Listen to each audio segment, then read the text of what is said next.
Queridos irmãos, a paz do Senhor, nesta oportunidade quero fazer um bate-papo aqui acerca da obra missionária. Hoje vamos falar um pouquinho acerca da obra missionária através da vida do apóstolo Paulo, da vida de Barnabé, comentar pelo menos um pouquinho acerca ali do início da obra missionária e poder extrairmos algumas lições espirituais e para a nossa edificação espiritual. No capítulo 13 do livro de Atos, nós temos uma igreja já constituída na cidade de Antioquia da Síria. Mas alguns capítulos anteriores, nós vemos que a igreja de Jerusalém, quando recebe a notícia, as informações que em Antioquia da Síria, então na província da Síria, havia um grupo de novos convertidos, porque haviam chegado ali alguns irmãos que pregavam o Evangelho, principalmente derivados das perseguições em Jerusalém, pela morte de Estevão. E então esse grupo que está em Antioquia da Síria é um grupo de novos irmãos, novos crentes. E a igreja de Jerusalém, ela se preocupa então com estas pessoas que ali estão, acerca da doutrina, acerca do conhecimento da palavra de Deus, de como eles estão servindo o Senhor Jesus Cristo. E eles enviam então Barnabé justamente para ser esse porta-voz, esse ensinador, esse apóstolo entre os irmãos sírios ali em Antioquia da Síria. E Barnabé realiza ali um grande trabalho de anos, e durante esta realização deste trabalho, nós temos a informação registrada no livro de Atos que Saulo de Tarso, né? Então Paulo de Tarso está em Tarso da Cilícia, já há aproximadamente uns 10 anos, ali na região de Tarso da Cilícia. Ele havia se convertido, né, ali em Atos capítulo 9, a caminho de Damasco.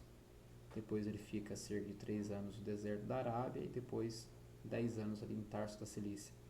Então ele estava ali há 10 anos em Tarso da Cilícia, vivendo uma vida piedosa, uma vida de comunhão com Deus e de busca, né, incessante, através do estudo da Torá e de conhecer o Senhor Jesus Cristo através de uma vida de oração. E durante esse período, Barnabé vai então chamar Paulo, né, no final desse período aí de aproximadamente 10 anos. E Paulo vai integrar o corpo de obreiros da igreja de Antioquia da Síria. E essa igreja, pelas informações que está registrado no capítulo 13, era uma igreja muito rica espiritualmente, porque está registrado que havia ali doutores e profetas. Então havia ali pregadores, havia ali ensinadores, homens e mulheres de Deus que estavam vivendo uma vida riquíssima espiritual, uma vida muito rica, uma vida muito abrangente, uma vida muito fervorosa.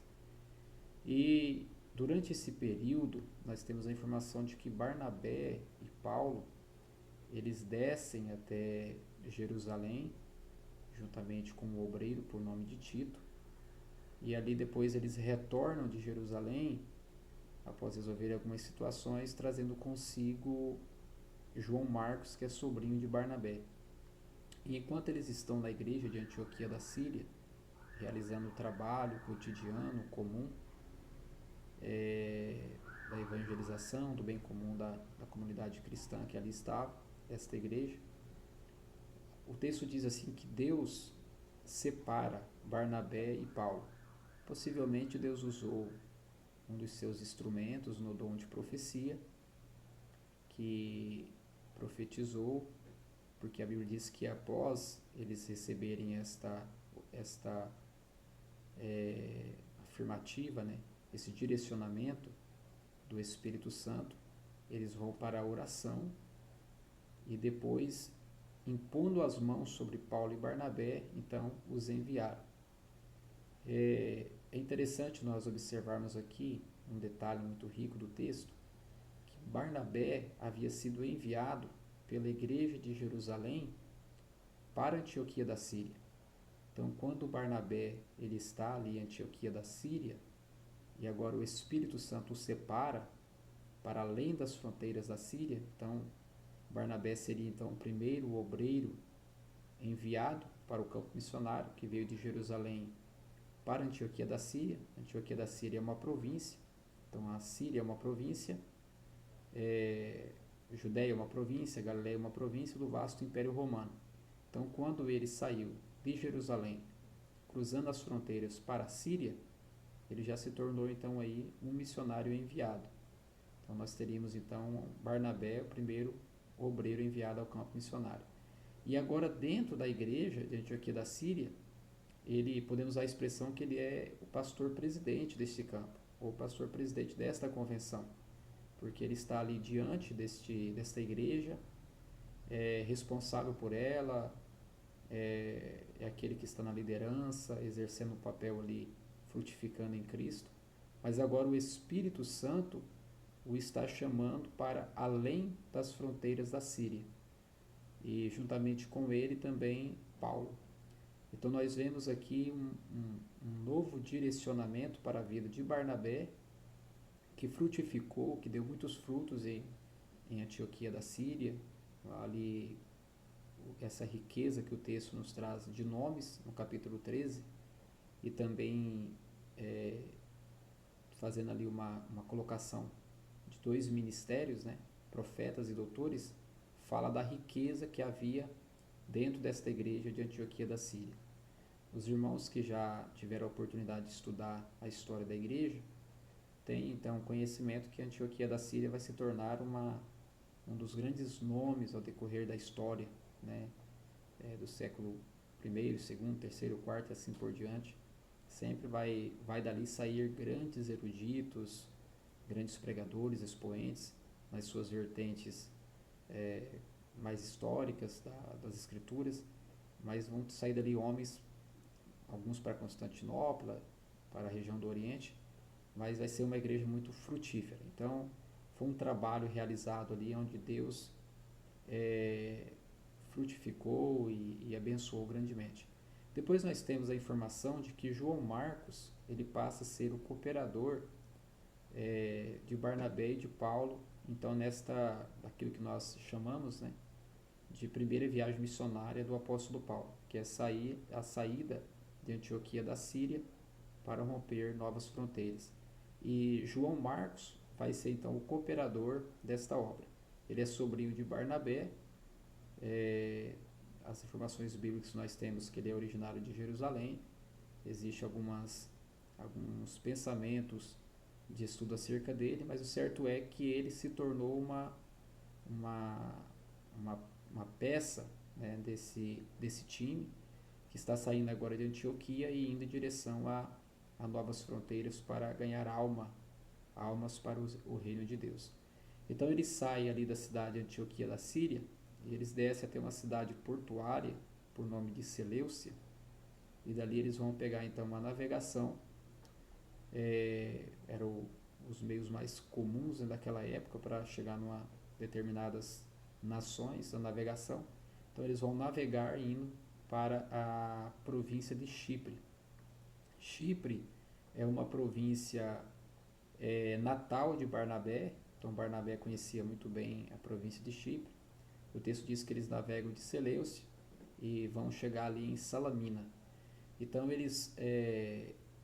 Barnabé conhecia todo aquele território, conhecia toda aquela região, e durante esse período da história do cristianismo, da igreja, da história mundial, havia muitas sinagogas dos prosélitos espalhados pelo vasto Império Romano. Então eram as sinagogas onde os judeus, estudantes da Torá, ali se reuniam, e havia prosélitos. Em algumas ocasiões participavam internamente, outras era necessário a circuncisão. Então Paulo ele vai ali utilizar essa estratégia missionária durante o início então da sua trajetória. Ele e Barnabé vão, juntamente com João Marcos, vão ir até as sinagogas dos judeus, dos prosélitos, e Paulo vai provar nas escrituras, juntamente com Barnabé, que Jesus é o Cristo. Então, que Jesus é o Messias, né? Vai provar através da lei e vai provar através dos profetas, né? Nós temos lá em João capítulo 5, quando Jesus faz uma defesa no segundo ano do seu ministério, diante dos fariseus em Jerusalém, e ele utiliza ali algumas testemunhas, né? Ele fala que o pai testemunha dele, João Batista, o profeta, testemunha dele, ainda que ele não necessitaria da aprovação de homens, mas para que então nós pudéssemos crer, né, cumprir toda a justiça.